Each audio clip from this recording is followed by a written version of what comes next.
This is a short video demonstrating an API bug that affects the finishFloors command.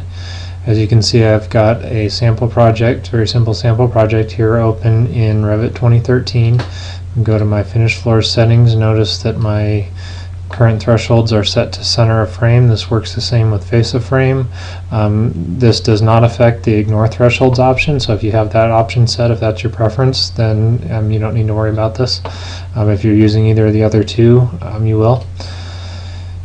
In this, in order to demonstrate this bug, I'm going to use the finishFloors by click option.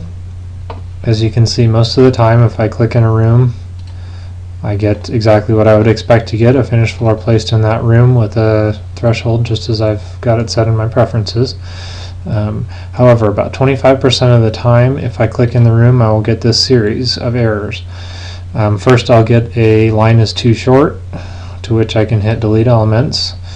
And after I delete that, I will get a highlighted lines overlap, lines may not form closed loop error, to which I can hit OK. If I select both of those two options, it appears to complete the command. However, if we look at our floor here, if we select it and look at it, it looks like it did create the floor, but it looked like it completely skipped the threshold option.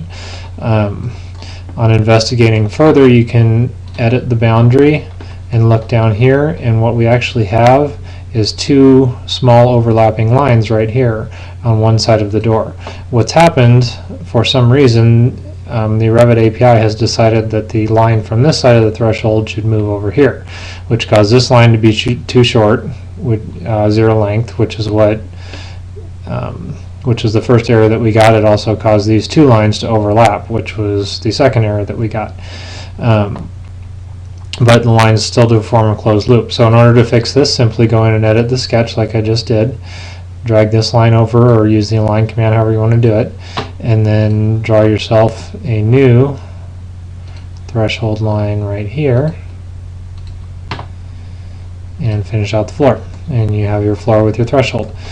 So it's an easy bug to work around. It's a little annoying, but like I said, it affects, in our tests, it affects approximately 25% of the doors that you have. So if you keep that in mind, if you are using the normal finishFloors command to create a batch all at once, and maybe you're creating 100 different floors with several doors, you may get 20 or 30 of those errors, of each of those errors. You can do them the same way. You just have to go back and edit the particular doors that created the error manually. So that's how you deal with this error, and that's how you work around it. Thank you.